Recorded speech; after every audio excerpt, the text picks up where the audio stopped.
The movie begins with a bloodied and completely worn-out Sammie, who enters his father's church with a guitar that has been damaged. Sammie appears to be riddled with wounds and slashes to his face, which shocks the congregation. We're then taken back to the day before, where we meet twin brothers Elijah aka Smoke, and Elias, also known as Stack Moore, who are former World War I veterans and Chicago gangsters. They return to their hometown of Clarksdale, Mississippi. Seeking redemption, they purchase a dilapidated sawmill from the racist landowner Hogwood, intending to transform it into a juke joint for the local black community. They assemble a team. Their musically gifted cousin Sammie, the mystical cook Annie, seasoned pianist Delta Slim, and local shopkeepers Grace and Bo. While Smoke visits Grace and Bo to invite them to the joint, he is alerted about thieves trying to steal from his truck. He shoots one of them in the leg as a warning to others. Later we see Stack and Sammie try to recruit Slim. Stack promises him beer as payment and he agrees. Sammie and Slim then perform for the crowd. The performance draws the attention of many people, including Stack's ex-girlfriend Mary. Mary confronts Stack about his disappearance and their refusal to attend her mother's funeral. Sammie then draws the attention of Pearline, who becomes intrigued by him and invites her to the joint. Stack then recruits the final member, known as Cornbread. Meanwhile, Smoke visits his estranged ex Annie, and we see him head to what seems like a grave with a baby's handprint. Smoke convinces Annie to come to the joint, and Annie is reluctant at first but later agrees after Smoke shows her a small pouch he wore as a necklace that Annie gave him. The pouch had protective hoodoo magic that Annie made for his protection. As the sun sets and everyone heads to the juke joint, we are shown a man known as Remick burning while running to an isolated house begging for protection.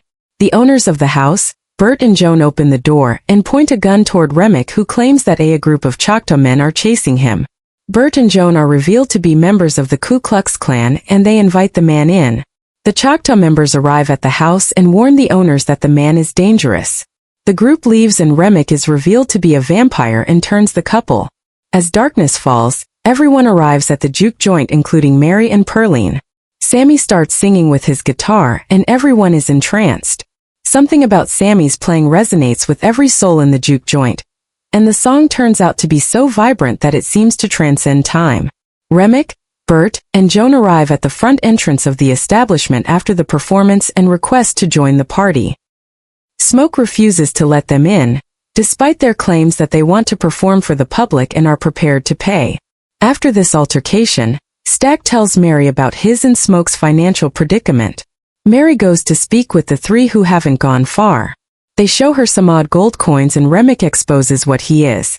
She asks them to leave because that will definitely work and he bites her. Mary goes back to the joint and gets Cornbread to let her in. She seduces Stack, then lures him into a side room. She bites his neck, causing him to bleed out. Soon after, Smoke finds the gory scene and shoots at Mary without hesitation. Shortly afterward, she gets to her feet and gleefully exits the building. Smoke makes an effort to save his brother, but Stack is too badly injured. They lock Stack's body in the storage room and then tell everyone to go home. Bo Chow leaves as well to start his truck. Cornbread soon reappears after going to take a leak.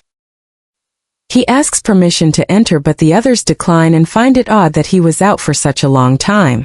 Cornbread asks Smoke for his money and as he reaches his arm out, Cornbread tries to bite it, which causes Smoke to shoot him. Suddenly Stack's voice can be heard requesting to be released from the storeroom. Annie warns Smoke not to open the door. When Stack escapes, Annie hurls some garlic-infused water at him and he rushes out the front door. Bo comes back and it soon becomes clear that Remick has transformed Bo and everyone else who left. Remick asserts that his primary purpose is to claim Sammie, and that he might be able to connect with something he has been looking for thanks to his musical abilities.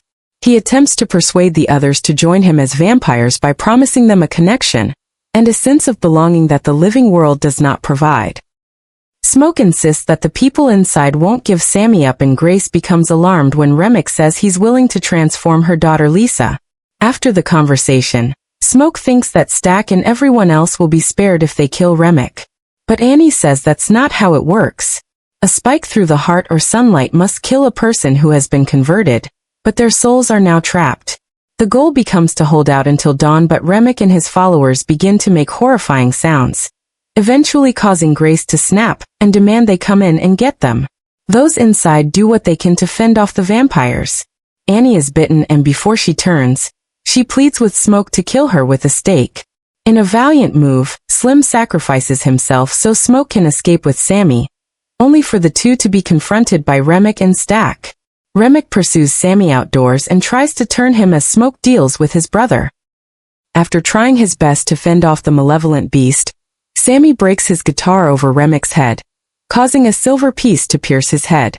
The sun rises and Remick disappears in a pillar of flame together with his followers as Smoke suddenly shows up and stakes him. Despite the rest of the vampires burning around them, the two manage to endure till daybreak. After giving Sammie the twins' car and telling him to go back home, Smoke takes weapons out of his truck as Remick had said that Hogwood was a part of the clan and had planned to kill them after the joint.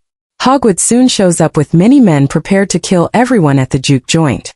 After taking out Annie's mojo bag, Smoke ambushes them and kills the men, but he is shot during the confrontation. Smoke sees Annie and their child and joins them as he passes away. When Sammie returns to his family's church, his father begs him to give up his love of the blues after observing his battered and bruised appearance. Instead, with the remains of his instrument held in one hand, Sammie drives off in the brothers' vehicle. In the ending credits, we see that Sammie is an old man in 1992, and is a successful blues musician. Stack and Mary are revealed to be alive and they pay Sammie a visit. According to Stack, he and Mary fled the juke joint before the sun rose all those years ago, and Smoke allowed him to live as long as he left Sammie alone. Stack senses that Sammie doesn't have much time left and offers to turn him, but the old man declines. As he says goodbye for the last time, Sammie admits that even though he still has nightmares about that night, it was the happiest day of his life until the sun went down. Stack agrees as it was the last time he saw his brother and the sun, and confesses that it was the only time he felt truly free. That concludes the movie. If you liked the recap, like and subscribe for more.